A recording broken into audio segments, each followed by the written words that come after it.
नमस्कार मित्रांनो, शाळा माहिती अपडेट या आपल्या यूट्यूब चॅनल आपले सर्वांचे सहर्ष स्वागत।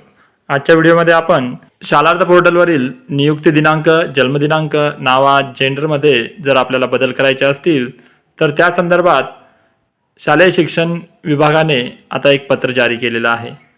पत्र आहे 30/4/2026 आणि या पत्रानुसार आपल्याला आता शालार्थ पोर्टलवर जर आपल्याला आपली जन्मदिनांक किंवा नियुक्ती दिनांक, नावात जर आपला काही बदल असेल, स्पेलिंगमध्ये मिस्टेक असेल, जेंडरमध्ये जर आपला चेंज झालेला असेल तर या सर्व बाबी आपल्याला आता शालार्थ पोर्टलवर दुरुस्त करून मिळणार आहेत। आणि त्यासाठी आपल्याला काय करावं लागणार आहे तर हे आज आपण आजच्या व्हिडिओमध्ये जाणून घेणार आहोत। चला तर मग व्हिडिओला सुरुवात करूया। व्हिडिओ चांगला वाटला, माहिती आवडली तर व्हिडिओला लाईक करा आणि अशाच नवनवीन माहितीपूर्ण व्हिडिओजसाठी आपल्या शाळा माहिती अपडेट या चॅनलला सबस्क्राईब करायला विसरू नका। चला तर मग सुरुवात करूया आजच्या व्हिडिओला। व्हिडिओ कुठे स्किप नका करा जेणेकरून तुम्हाला माहिती व्यवस्थित समजेल। तर पत्र आहे 30/4/2026 तर या पत्रात आपल्याला विषय दिलेला आहे शालार्थ पोर्टल नियुक्ती दिनांक, शालार्थ पोर्टलवरील नियुक्ती दिनांक, जन्मदिनांक, नावात, जेंडरमध्ये बदल करण्याबाबत करावयाची कार्यवाही। आता शालार्थ पोर्टलवर या सर्व गोष्टी बदलायच्या असतील तर त्या एवढ्या सहजासहजी बदलत नाहीत, तर त्याची एक प्रोसिजर असते आणि ती प्रोसिजर नेमकी काय आहे ते आपण जाणून घेण्याचा प्रयत्न करूया। उपरोक्त विषयासंदर्भात शालार्थ प्रणालीवर पुढील प्रमाणे कार्यप्रणाली निश्चित करण्यात येत आहे। आता शालार्थ पोर्टलवरील नियुक्ती दिनांक, जन्मदिनांक, नावात आणि जेंडरमध्ये बदल करण्यासाठी नेमकं काय करायचं तर ज्या कर्मचाऱ्यांचे शालार्थ पोर्टलवर नोंदविण्यात आलेल्या नियुक्ती दिनांक, जन्मदिनांक, नावात बदल, जेंडर बदल करण्याबाबतचे प्रस्ताव अधीक्षक, वेतन पथक, शिक्षणाधिकारी कार्यालयास प्राप्त झालेले आहेत त्या संदर्भात प्रकरणनिहाय असे प्रस्ताव मूळ अभिलेखे आधारित पडताळणी करून शिक्षणाधिकारी, प्राथमिक माध्यमिक यांनी संबंधित विभागीय शिक्षण उपसंचालक कार्यालयाकडे सादर करायचे आहेत।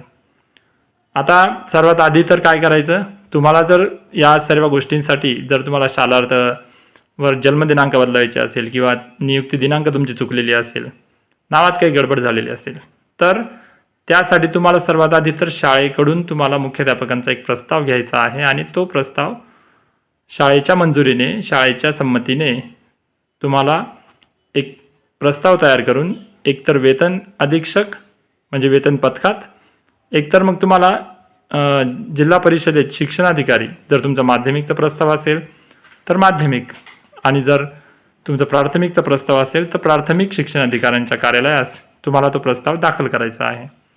आता दाखल केल्यानंतर हे सर्व प्रस्ताव प्राथमिक आणि माध्यमिक शिक्षणाधिकाऱ्यांकडे जमा होतात आणि मग ही दुरुस्ती आपल्याला तिथूनच करून मिळत नाही, तर या दुरुस्ती करण्यासाठी ह्या सर्व प्रस्तावांना एकत्रित करून शिक्षणाधिकाऱ्यांनी केलेली कारवाई, त्या प्रस्तावाचे सर्व दस्तऐवज, ज्या दस्तऐवजावरून आपल्याला लक्षात येते की हा बदल आपण कोणत्या कागदाचा वापर करून करणार आहोत त्यासंबंधी पण आपल्याला पुढे बघायचंच आहे। तर हे सर्व प्रस्ताव आपल्याला विभागीय शिक्षण उपसंचालक यांच्याकडे जाणार आहे आणि यांच्याकडे गेल्यानंतर प्रकरणनिहाय पुढील अभिलेखांची पडताळणी करूनच असे प्रस्ताव शिफारसीसह विभागीय शिक्षण उपसंचालक यांच्याकडे शिक्षणाधिकारी कार्यालयातून जाणार आहे। मग आता आपल्याला जर बघितलं तर शालार्थ प्रणालीवर बदल करायचा, समजा आपल्याला नियुक्ती दिनांक बदल करायचा, तर मग नियुक्ती दिनांक बदल करताना आता आपल्याला काय लागेल मग तर आपल्याला हे दस्तऐवज लागतील। तर संस्था नियुक्ती आदेश लागेल सर्वात पहिले तर। आता नियुक्ती आदेश दोन प्रकारचे असतात, एक संस्थेने दिलेला नियुक्ती आदेश आणि एक आपल्याला जिल्हा परिषदेकडून मिळालेला नियुक्ती आदेश। तर इथं आपल्याला संस्था नियुक्ती आदेश म्हटलेला आहे। तर नियुक्ती दिनांकात जर तुम्हाला बदल करायचा असेल तर तुम्हाला संस्था नियुक्ती आदेश लागेल। त्यानंतर रुजू अहवाल लागेल, कोणत्या दिवशी तुम्ही शाळेवर रुजू झाला म्हणजे तुमचा शाळेचा पहिला दिवस, त्या संबंधित शाळेत तुम्हाला एक रुजू अहवाल मिळतो जो आपल्याला या प्रकरणासोबत जोडायचा आहे। आणि तिसरी गोष्ट म्हणजे वैयक्तिक मान्यता आदेश। तर हा जो आहे वैयक्तिक मान्यता आदेश पण तुम्हाला लागणार आहे। अशा तीन गोष्टी म्हणजे संस्थेचा नियुक्तीचा आदेश, रुजू अहवाल आणि वैयक्तिक मान्यता आदेश जो आपल्याला जिल्हा परिषदेकडून मिळतो। तर ह्या सर्व गोष्टी आपल्याला नियुक्ती दिनांक चेंज करण्यासाठी लागणार आहेत। हे सर्व दाखल केल्यानंतर आपल्याला शिक्षण अधिकाऱ्यांकडे तो प्रस्ताव दाखल करायचा आणि नियुक्ती दिनांकात बदल करायचे. जर समजा आपल्याला जन्मदिनांक बदलवायचे असेल तर मग जन्मदिनांकासाठी आपल्याला विहित प्राधिकारी यांचे जन्म प्रमाणपत्र अथवा SSC प्रमाणपत्र हे 2 पुरावे लागणार आहे. बाकी इतर दस्तऐवज तर लागणारच आहे. आपली नियुक्ती केव्हा झाली, त्यानंतर आपला नियुक्ती आदेश वगैरे. पण त्यासोबतच तुम्हाला जन्मतारखेत जर बदल करायचा असेल तर त्या प्रस्तावासोबत तुम्हाला जन्म प्रमाणपत्र जर असेल तर ज्या ठिकाणचं ते जन्म प्रमाणपत्र असेल त्या ठिकाणचे जे विहित प्राधिकारी ते जन्म प्रमाणपत्र निर्गमित करतात त्या प्राधिकाऱ्यांच्या सही व शिक्क्यानुसार तुम्हाला ते जन्म दाखला तिथं जोडावा लागणार आहे. आणि त्यानंतर तो जर नसेल तर तुम्हाला SSCचं प्रमाणपत्र पण जोडता येणार आहे. आणि या सर्व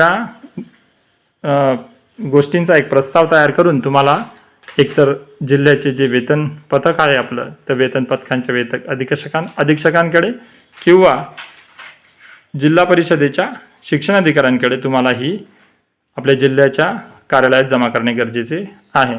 तिथून पुढे या प्रकरणांवर विभागीय उपसंचालक कार्यालयांमध्ये मंजुरी मिळते आणि त्यानंतर आपल्याला शालार्थ पोर्टलवरील आपली नियुक्ती दिनांक, जन्मदिनांक, नावात किंवा जेंडरमध्ये बदल करण्याची जी कार्यवाही असेल त्या संबंधित आपल्याला टॅप उपलब्ध करून दिली जाते आणि ती आपल्याला बदल करता येते. तर अतिशय सोपी नाही ही पद्धत, तर हिला वेळ खाऊ अशी पद्धत आहे. तर त्यासाठी ज्याला बदल करायचा आहे त्याने या माहितीचा उपयोग करावा आणि आपल्या नियुक्ती दिनांक किंवा जन्मदिनांक किंवा नावात जेंडरमध्ये बदल तुम्ही करू शकता. तर शालार्थवरील हा सर्व बदल प्राथमिक शिक्षक असो, माध्यमिक शिक्षक असो किंवा पदवीधर शिक्षक असो, म्हणजे आपल्याला इयत्ता 1ली पासून तर 12वीपर्यंत ज्याही शिक्षकाचे शालार्थमध्ये काही दुरुस्ती असेल आणि ती जर आपल्याला करायची असेल तर आपल्याला ही प्रोसिजर फॉलो करणं गरजेचं आहे. हे जे पत्र होतं हे पत्र सर्व विभागीय शिक्षण उपसंचालक, सर्व विभाग, शिक्षण अधिकारी, वेतन अधीक्षक या सर्वांना उल्लेखित केलेलं आहे. म्हणजे या सर्वांना हे पत्र पाठवण्यात आलेलं आहे. तर अतिशय उपयुक्त अशी माहिती आजच्या व्हिडिओमध्ये आपण बघितली. या माहितीचा माझ्या शिक्षक मित्रांना उपयोग व्हावा आणि त्यांना जर अशी एखादी समस्या असेल शालार्थावर बदल करण्यासंबंधीची तर त्यांना या माहितीच्या आधारे ते सोडवू शकतील आणि शालार्थावर आपलं माहिती अपडेट करू शकतील. तर व्हिडिओ आवडला असेल तर व्हिडिओला लाईक करा. सर्व शिक्षक मित्रांपर्यंत हा व्हिडिओ पोहोचावा त्यासाठी या व्हिडिओला जास्तीत जास्त शेअर करा. आणि एक महत्त्वाचं म्हणजे अशाच महत्त्वपूर्ण आणि माहिती देणाऱ्या व्हिडिओजसाठी आपल्या शाळा माहिती अपडेट या चॅनलला सबस्क्राईब जरूर करा. भेटूया पुढच्या व्हिडिओत. धन्यवाद.